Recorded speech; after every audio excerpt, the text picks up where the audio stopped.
Listeners, hello. How are we all? Um, it's a beautiful day here at Homo Sapiens Heights. And joining me, I've got someone who I have known for a long time from across rooms. We've waved, but has never made it here onto the pod until today. It's Jake Graf, filmmaker, trans advocate, author, particularly today. Welcome to Homo Sapiens. How are you? I'm very well, Chris. Thank you so much for having me finally. It has been quite the journey to get here. It has. And you have young kids yourself. The whole thing's a clusterfuck, right? Because as in I have two young kids. I think they are endless joy. Actually, our 3-year-old started telling us both to shush and shut up. So, at the moment we're having a bit of a wild time. I'm assuming it's come back from nursery, but, we've got a 3 and a 6. And yeah, it's hard work, mate. But you know that. So what was I singing this morning? I think I was singing One Little Speckled Frog because I had joy in my heart. Yep. And my 4-year-old said, "Stop singing." And I said, "Listen, I will stop singing, but I just want to say we are a home where if people want to sing, they can sing." Because I had some joy in my heart. Because I don't like, it feels like is this too much to say? It feels like a little bit of the beginnings of sort of like, don't wear that, don't do that. I don't know. I think everyone should be able to express themselves. I think that's important, right? Absolutely. So what's going on today then? You've released a book today. Released a book today. It's been a long time coming. I don't know if you know that the kids' book market feels unnecessarily long and drawn out, considering it's about 100 words. Then obviously it goes off to the illustrator, and that's a long trek. And then it goes off to China, in our case, for about 6 months for printing, and then comes back. And here's our beautiful, the Silly Frilly Dress. So that's out today, which we're really, really proud of. And it's a book for any little person that doesn't want to wear a dress. And so it's kind of loosely based on my life of growing up as a little trans boy and hating dresses and being forced into them by my mum. And kind of, wishing that I'd had anything to tell me that it was okay not to wear a dress. But it's not just for the trans kids. It's also for all those little girls who just don't want to wear a dress. So anyone who's anti-dress, this is the book for you. It's fascinating because we, LGBTQ plus people, we end up lightning conducting something that is actually there for everybody, which is gender conformity. We're hitting the ground running here, but it's, straight cisgender men and women are performing their gender as much as everyone else. So it is funny that there's tons of girls who don't want to wear a dress, or, it's like, it's not just, that doesn't make you queer. It just makes you the person you are. Absolutely. You must find that with having kids, it's like nourish them to be the person they want to be. And sometimes nourishing them in the direction of being a classic girl if they're a girl, it's sort of, you have to let what happens happen. Yeah, I mean, we tried to sort of not steer them away from, but we made sure that they knew that they could be whoever they wanted, wear whatever they wanted. But, come hell or high water, those kids, those two are in dresses every day. They read this book and they were like, I don't get it. Why doesn't this kid want to wear a dress? I just want to go and put my dress on, Daddy. Enough of this. And that's it. They are the girliest. I mean, Teddy, our little one, does like a truck and a car and a bit of Lego, but whilst she's wearing her pretty unicorn sparkly dress.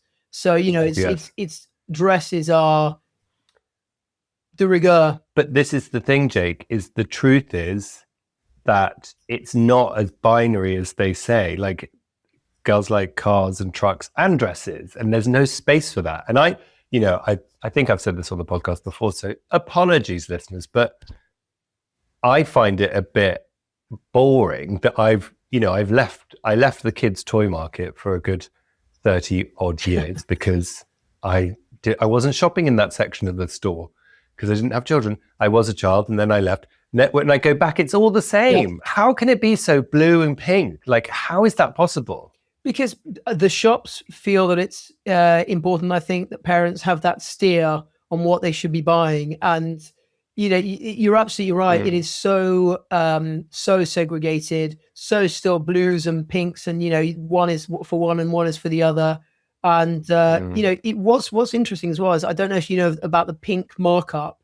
So if you buy your little bassinet to bathe your kid, if it's gray or green or blue, it will probably be cheaper than if you go for the pink one, which just seems so weird. I don't know if that's what that's about. If it's a pink dye that happens to be more expensive, but whatever it is, you pay a premium for pink, which seems really weird and wrong. I forgot about that. Yes, it's so true. But it's true of like makeup and deodorant and stuff as well, apparently. Yeah.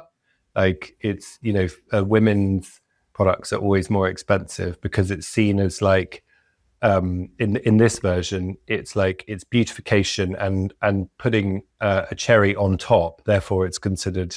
Whereas for men, it has to be portrayed as like tools and base level, and it's just bullshit. Jake, do you find that going into the world of kids' book publishing in this moment is different to the first 5 years? Because I felt like we had a moment. The frame for my question, I suppose, is like, I feel like we had a moment for about 5 years where it was like we were allowed to write books that were about, kids being different. And then I feel like the pendulum has swung a little back the other way, which is like, don't talk to kids about that kind of stuff. Feels like the mood in the air. Absolutely. I mean, loads of stars recently have come out and said that, let kids be kids, keep them away from all this LGBT nonsense. I won't be allowing my kids to watch cartoons with LGBT characters, which just seems nuts, because regardless of what you let your child watch, they're going to be who they're going to be. I grew up, obviously, as I'm sure you did as well, feeling very othered, feeling very unseen, feeling like there was something wrong with me. And I needed to see that representation, whether it was, a little queer character in an episode of Paddington, or, a book like the one we've just written, or something like that would have made my childhood so much easier and more inclusive. And I wouldn't have grown up with this, terrible sensation that I was the only little boy in the world that was in a girl's body, which is the only way that I could kind of vocalize it. I would have killed for it. And yes, you are absolutely right. We have gone backwards across every sphere and, continue to do so. It's certainly not stopping anytime soon. It's so frustrating. But do you think that in relation to your book, how has that affected conversations around it? I mean, we wanted to write a book that was not contentious. So, of course, there are going to be people. I mean, I've already had people on Instagram saying, bringing out more of the queer agenda. How sad, these poor children, because it's a book about a little person who wants to wear trousers instead of a dress. I mean, there is nothing contentious. It's, it's aimed at the 2 to 6 market. It's a picture book about a little person called Sunny who just doesn't want to wear a dress to their birthday, to their school play, to a wedding. I was that little person who grew up sort of dreading all those what should have been happy moments of childhood because I just didn't wear a dress. Anyone who can find contention in that, obviously they have an issue. But I think, we've seen in the last few years books like, Julian is a Mermaid, I think, which is about the little boy who wants to dress up in, who wants to wear kind of it's not even girls, because who wants to wear dresses and more sort of fluid clothing. And that was a huge hit. I think they made like a Sky special or something. So I think things have definitely worsened. I mean, the dream for me, genuinely, which I did say on Lorraine yesterday, would be for it to go out to the US and then get on one of the banned books lists, because then all of a sudden, you're kind of rocketing to superstardom. And all the good people are buying your book because all the bad people have said that it's a terrible book and that, it's going to twist young children's minds. But yeah, I would have thought this is probably not the best time to release this book in terms of getting the sort of, media pickup and so on. But I think it's the absolute best time for those little kids who desperately need it. Exactly, because the world is starting to turn in the way that it was reflecting a little bit more how when we were growing up, after a period of thinking that might have ended. With the media pickup, in terms of which is, people wanting to speak to you about doing interviews and stuff, do people come in with that angle? Or has it been quite straightforward? The angle being, what is this queer book? No, I mean, we are very, very careful about putting this out there as a book for, I know as a trans boy, I'm very much in the minority. We're 0.4 or 5% of the global population. There are not that many of us out there, but I know that there are probably hundreds of thousands, if not millions, of little girls who might grow up to be gay, who might grow up to be gender non-conforming, who might just grow up and think, do you know what, I'm over with that and I want to wear a dress. But there are those little girls right now who just don't want to be shoved into a dress like this. And this is what we keep saying. Everyone wants to make it contentious. We've already had several people saying, you know, so what would you say when people are telling you you're pushing an agenda? And I say, nonsense. And have you read the book? Because there is no agenda. There's no label. There's no agenda. It's literally a little person who doesn't want to wear a dress. Well, also, let's all remember, most books are, children's books, sorry, are allegories in some respect, right? So it's not about the dress. It's about what if you don't want to do what the crowd wants to do? And that can equip you at a young age in a way you understand for so many things going forward. Because if you don't want to follow the herd, it's really hard to find the language to express that, right? Yeah, but that's what makes adults nervous. That's what makes those parents who don't want to embrace that. You know, I want my kids to be and to do and to see and to, you know, to love who they want to love. And I mean, I'm sure you do as well, because to me, that's all we should want for our children. But there are a lot of parents out there that even the notion of their child finding their own voice, stepping out, you know, saying, no, I don't want to do this. I don't want to wear that. You know, I want to sing or dance, or that makes a lot of people very nervous, which is really, really sad, because we know these kids are going to be whoever they're going to be. The only thing it will impact is your relationship with your kids if you try and hold them back. If you're a person who gets agitated by that sort of thing, like not wanting those conversations to happen, my personal belief is that those are the people who themselves have lied to themselves about who they are in some respect growing up. So they want to keep the status quo. Do you feel like that? Absolutely. I think anyone who is confident in themselves, in their sexuality, their gender, their everything else, has no fear of anyone else expressing or, you know, not towing the party line. You know, obviously to go down an obvious route is, you know, it seems those that are sort of screaming the loudest about anti-homosexuality and burning in hell and all this, that's then caught round the back of the church with someone that they shouldn't be caught with, for instance. So, you know, I think it's a quite clear sign. If you've got a real problem with your child speaking out and telling you who they are, and you have an issue with that, I think that's probably your issue rather than theirs. Amen. Jake, can I ask you a bit about the how you're feeling about the King's speech the other day? So, ban conversion therapy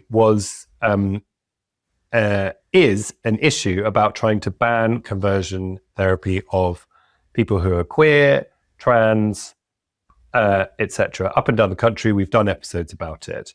When Boris Johnson came into power, because there was some legislation flying around, he extracted the trans element from the legislation. It has now gone back in. It went back in. It was in the King's speech the other day. But this is simply it's just kicking off a discussion for then it to go through Parliament. It's not that much of a step forwards. But how are you feeling about it and it being back in the light of, particularly in light of the atmosphere we're living in today? I mean, I've got to say, and this may sound terrible, at the moment, what's worrying me the most and what has been worrying me the most for the last year, obviously, is the EHRC Code of Conduct, which is out any day now. So that's really been kind of what we've been focused on, because that is going to affect every trans person I know. I will worry for my wife's safety, etc., etc. Yeah. But I also know a lot of people, a lot of friends who were subjected to conversion therapy when they were younger and who've put their whole lives and campaign into it. And obviously I'm a Stonewall trustee, and I know that they've been working very, very hard to get that ban through. I think it's always going to be difficult for these people, because obviously, you know, with trans conversion therapy, if you're offering a child gender affirming healthcare, then obviously from my point of view, that's the good thing, the right thing to do. And banning trans conversion therapy sort of almost feels like you would then have to be offering these children gender affirming healthcare, because there's no sort of, you're either supporting them and letting them be who they want to be and letting them have their blockers, which means that technically at the moment isn't happening at all because of, you know, Labour and what they've decided to do around that legislatively, and, you know, stopping the NHS from prescribing those. But that also means then that if you're banning conversion therapy, that needs to then come back into play. So I think they're very much backs against the wall. I don't think they really know how to maneuver this, because if you're saying, right, no more trans conversion therapy, in that case, you need to then allow these children to be themselves, which then involves gender affirming healthcare.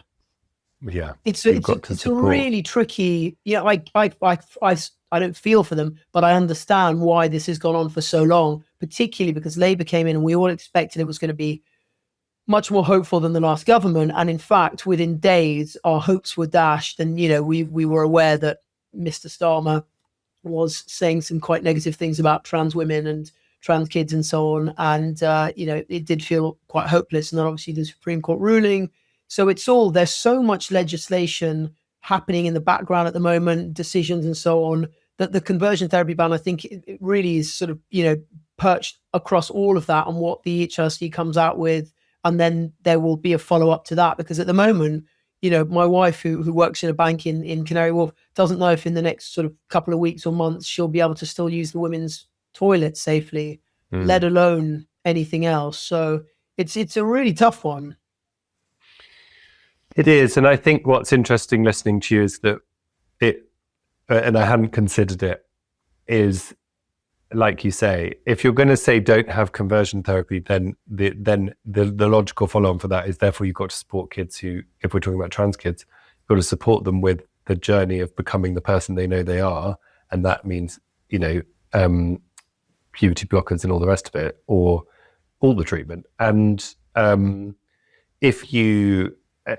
it's basically an illustration of how confused they are about the whole thing, and how there isn't a plan. Yeah.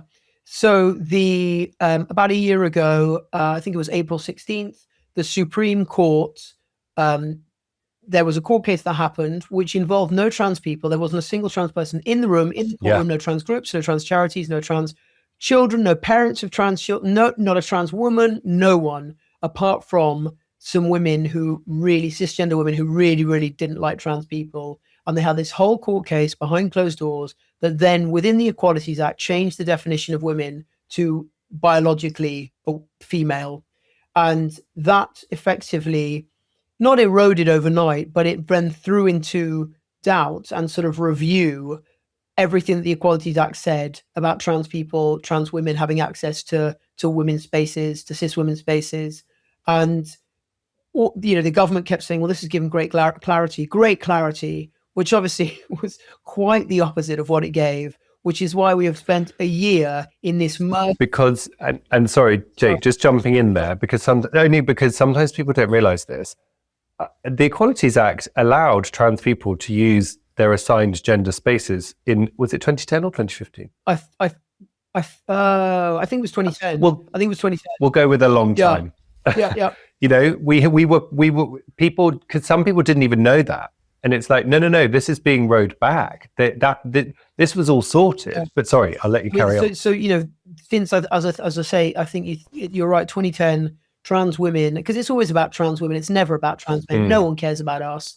Everyone cares about trans women, and there's the rumors that are put out about them, and the lies and misinformation and fabrication, and it's really, really dangerous. We're all called mentally ill the whole time, which is nice, but for trans women, it's much worse than that. And as someone married to a trans woman, I worry for her safety all the time. I worry for her walking down the street. I worry about the abuse she sees online and when she's walking around through the world. And I know that's the case for most of the trans women I know. And the Supreme Court ruling basically threw everything into disarray, didn't clarify anything. And a few companies at the time, this Supreme Court ruling was then followed up by interim guidance from the EHRC, which is the equalities watchdog, who then put out guidance that was fairly discriminatory. I think we now know it was discriminatory because it's all been pulled. You can't find it now on the government websites or the EHRC websites. And a lot of companies at the time had this knee-jerk reaction and just barred trans people from their toilets and from their spaces, teams and clients and so on, which wasn't necessary, which wasn't legal, which wasn't, they had bad advice from legal teams, or they were companies that just really wanted to jump the gun and take that opportunity. But a lot of companies became exclusionary, trans exclusionary overnight. And then we waited a year. So we've had a year's wait. waiting to know what's going to go on. And, I have older trans female friends who don't leave their houses anymore. We have trans kids who, the culture, even if a good result comes out, which I don't think it will, the culture for trans people now in the UK, we've gone back 20 or 30 years from this sort of fabricated non-issue. And as I say, I know a lot of young trans people whose mental health is at rock bottom. All they see is persecution and hate, and they've already had their healthcare taken away. And now they see a government who quite clearly does not support them. And it must be horrific to be a young trans person. When I was growing up, you didn't see trans people. We weren't talked about. We weren't acknowledged. I think that's almost better than having this constant bombardment of hate that the young trans people of today endure every single day. It must be exhausting. And we are still no closer to knowing whether I will be able to take my daughters into a men's, I have to take them. If I'm out on my own with the girls, I'd send to the men's. If they need the loo, they need the loo. So I'll take them into the men's. Yeah. If the law comes in and says trans men aren't supposed to be in men's spaces, that sort of leaves me in a difficult, where do I take my daughters? So I take them into the women's looking like this. No woman's going to want that. I wouldn't want that. They wouldn't want that. No one would want that. And then my kids are sort of going, Daddy, why can't we go to the loo? Why do we need to find a disabled loo, etc.? Yeah. It's two things you said there which really struck me. And one is that it's almost better for it to be how it was when you were a kid, which I've never thought about and is really shocking to hear, but I absolutely understand why you're saying it. And the second is, I was just thinking while you're talking about your kids and how do you explain that to your kids? Because you shouldn't have to. Khadif Kerwin came on the podcast the other week, and it's like, we seem to forget that the people in power are actually there to be our representative. They're supposed to work for us. And we've got into this position where it just doesn't happen anymore, and putting you in this awful position of where are you supposed to use the bathroom? And then this deep, deep irony that the whole point is and I know this is dog whistle stuff, but people saying that it's to keep men out of bathrooms. Well, this legislation is going to put men in bathrooms. Of course, of course. In women's bathrooms. It's disgusting. Yep. And I'm sorry. Yep. I mean, realistically, it's more that, aside from anything else, if a man wants to go into a women's space and do something dodgy, he will. He's obviously not going to transition to do that. What's been put out there is genuinely something that will now affect the trans community of the UK and beyond, probably for the next 2 or 3 decades. We're now in such a terrible position, unpicking all of this. As I say, we haven't even got to the point where we know how bad it's going to be, but unpicking it all then and going back, recently the European Parliament stuck by its decision that yes, a trans woman is a woman legally, and this was the European Parliament. But of course, that's not really us anymore. And so the UK is watching what the US is doing, and the US, as we know, is tearing the trans community apart at the moment. We did a podcast last night where they were saying, the hosts were saying that all of their trans friends pretty much had left the US and gone anywhere they could because it is becoming so hostile. And that's not just even in the red states, that's pretty much US wide, that trans people are being made to feel they can't travel, they can't live safely. So in some states they've removed driving licenses and enforced people to have them in their birth gender. I think it was Kansas.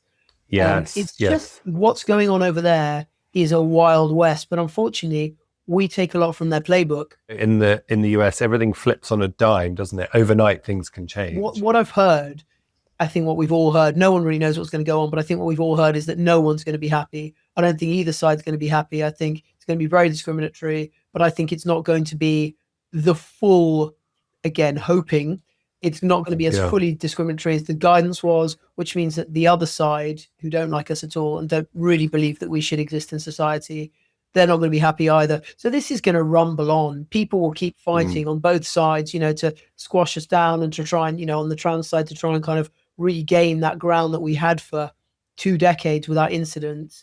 So, this is only just the beginning, and it's quite a depressing thought, I have to say. Yeah, and I'm sorry it's happening. It's awful. And how are you feeling about Wes Streeting, who has obviously been the architect of some of this, trying to become the leader of the Labour Party and therefore Prime Minister? Yeah, I mean, it was obvious. It's what's really sad is that I saw Wes Streeting years ago at friends' parties and things, standing up and talking about self-ID, trans women are women, we should support trans kids. I mean, genuinely, I've been meters away whilst he said all this. But we've got Keir Starmer doing the same on camera. Trans women are women, and we must all fight for the trans community. The way these people flip-flop is terrifying, because it really does show that there is no real commitment. I don't think there's any real care about the trans community either way. I don't think either of them feels particularly that, there is a real issue there, but they know that it's become a wedge issue. And they know that is unfortunately what is driving votes. What is, as the media knows, that's what's selling papers. We're clickbait.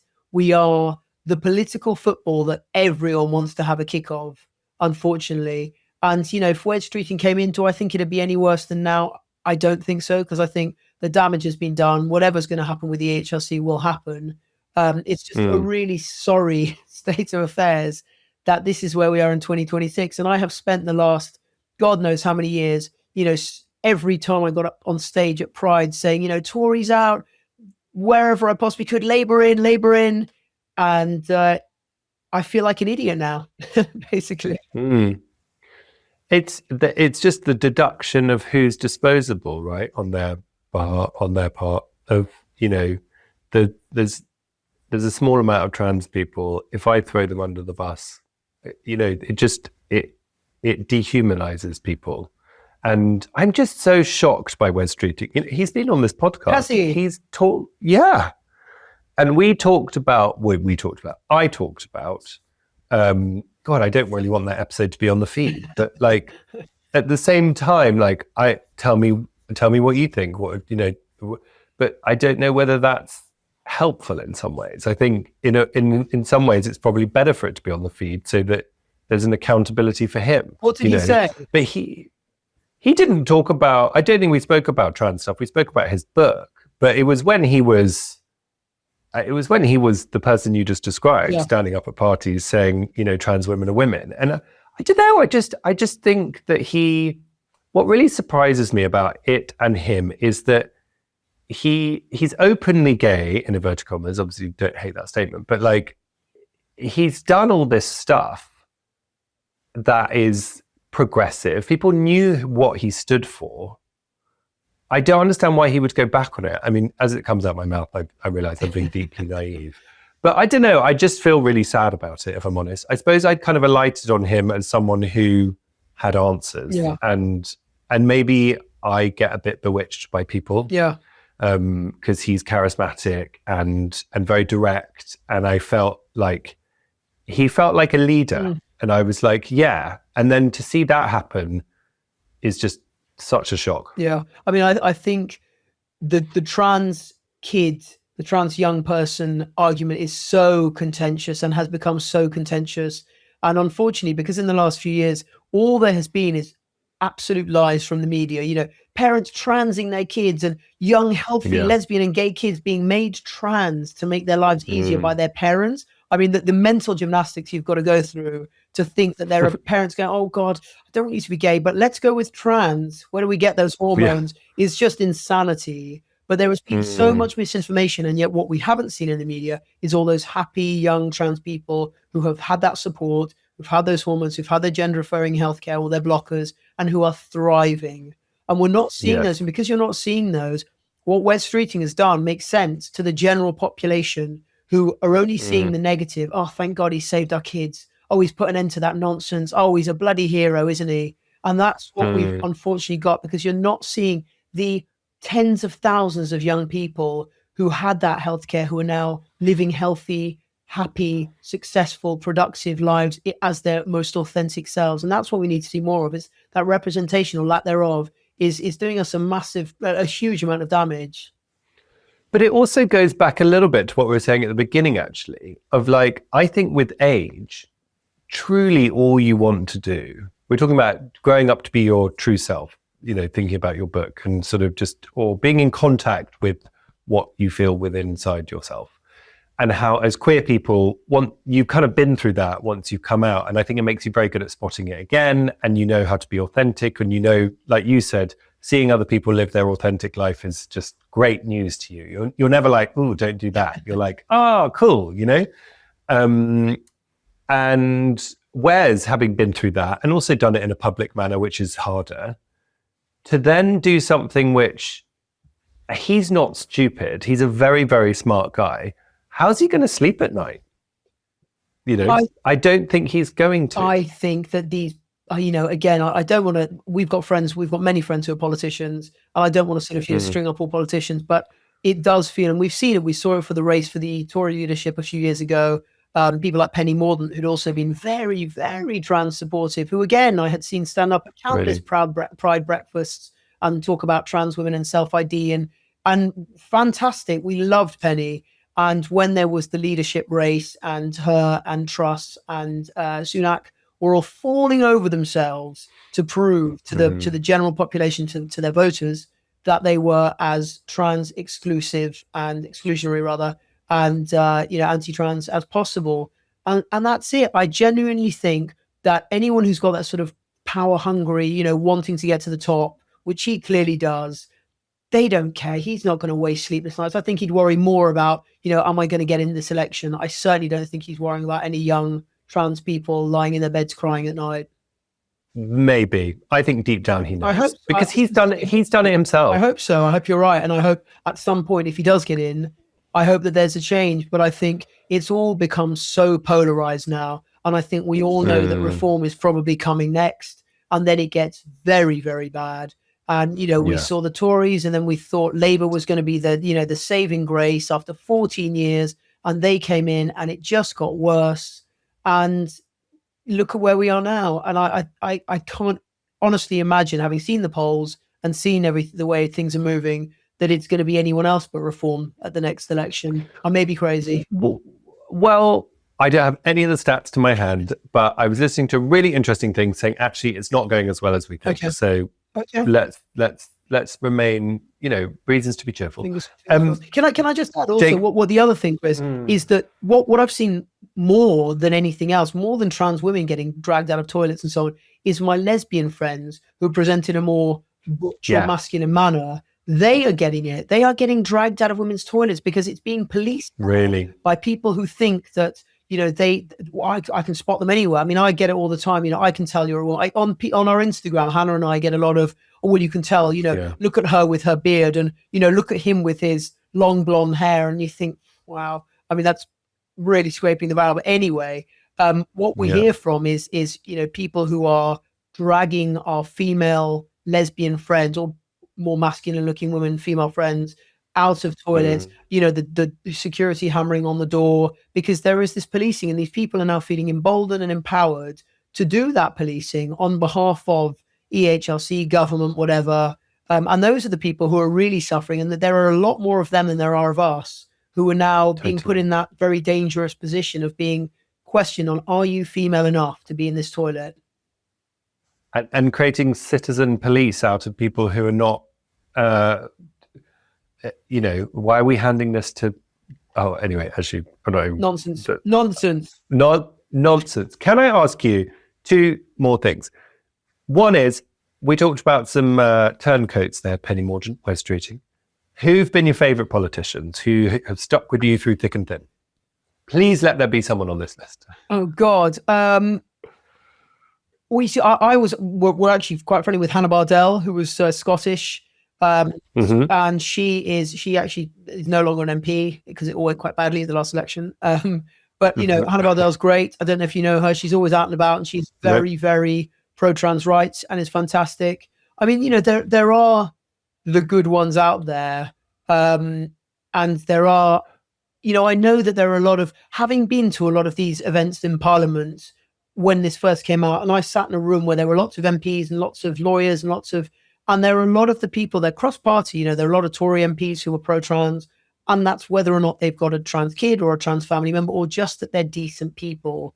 But, this isn't a Labour thing or a Tory thing or a Reform thing, or, across all of those parties, there are good people, none that I can name right now, but there are those good people that are fighting for us. But unfortunately, they are in the minority at the moment. Nadia Whittome? Oh, yes. Well done. Well, in light of all of this, we had the latest results for Europe's ranking of countries with LGBTQ plus rights. Where's it's best to live as an LGBTQ plus person? In 2015, the UK topped it. So we asked you listeners, where do you think it ranks now out of 49 countries? Options were top 10. 3% of you thought it was top 10.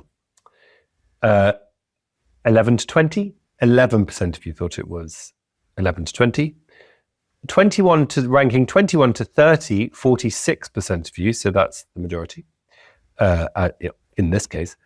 And then 31 to 49 ranking, 40% of you thought. So not a lot of hope for it, but actually we came 22nd, listeners. Yep. So we've gone from 1 to 22. Tell me how that makes you feel, Jake. What's funny is that, and I think in the US it's different, but I think over here, I think we always associated anti-LGBT sentiment and rhetoric with the church. I think there was a lot of feeling that it was, that was the church, Christianity, anti-LGBT, and it's gone across the world. And it's, we told the Two-Spirit people they weren't right, and we told, all these different cultures that embrace fluidity that they were wrong, or killed them, or whatever we all did, because this is what, Christian white man did. And it doesn't feel like it's about that anymore, because Malta, who have been at the top of the chart for many, many years, is a fiercely Catholic country, and they have managed to be as inclusive as well. They were number one, I think, for about a decade. Spain now is number one, has just taken the top spot. Again, fiercely Catholic country. So what it feels like, interestingly, for one of the first times, is that it's not religion anymore, it's politics. And that's really worrying. Because I think, when it was religion, at least you had a feeling that people felt that it was sort of doing the right thing. This is what the Bible teaches. And, again, I'm not deriding anyone who believes the teachings of the Bible. That's entirely up to you. And it's those people that obviously twisted that so that they could be anti-LGBT, anti. But now it's quite clear, if Spain and Malta are the top two, which they are, and I think sort of closely followed by countries like Iceland, and I think Belgium and something else, I don't think religion... Yeah, Spain, Malta, Iceland, Belgium, Denmark are the top 5. I don't think religion now is what's driving this. And that becomes even more scary, because that means it's just politics. And that means it's just about power. And that's it, really.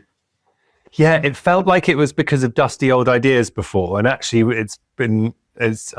we understand that it's not. It's something that's very present, and it's very now. Yep. And it's actually, the young people who are feeling, they're bringing up the rear in this crazy thinking, which is what I just always thought, that as soon as we get to the next generation, it'll all be fine, And actually, here we are with Andrew Tate. And so, it's, but listen, the Prime Minister of Spain, President of Spain, he's super cool. I like him. Everybody book your holiday to Spain, to Malta, to Iceland, to Belgium, to Denmark. Do not go to... Don't come here. Don't come here, basically. Don't come here. Don't open your front door. Jake, this has been wonderful. Thank you so much for coming to join us here at Homo Sapiens Heights. You've got another interview straight after this. I hope we haven't exhausted you too much. I could talk forever about little people in dresses and not wanting to wear them. Well, I've got 2 little people who love dresses, and I'm going to be reading them your book. So thank you very much. I will make sure we send you a copy, Chris. You're very kind. Thanks. So, listeners, write in with all your thoughts on the rainbow map. That's what it was called. Questions for Jake or anything we can pass on. hello@homosapienspodcast.com, at Homo Sapiens on Instagram. You've got to subscribe to the YouTube channel, people, whether it's all video, lots of little clips, it's all happening over there. And I don't know when this is going out, so I'm going to just say that May the 30th, which could be in 2 days' time if this goes out next week, is the Homo Sapiens Dog Walk. It's at Regent's Bar and Kitchen, 1 p.m. in Regent's Park in London. You do not have to bring a dog. It doesn't cost anything to come. And there's lots of people signed up. There's an Eventbrite link in the Instagram bio. We're deeply looking forward to hanging out with you all. Listeners, thank you very much. And thank you to you, Jake, and good luck with this book. It's very exciting. Thank you, Chris.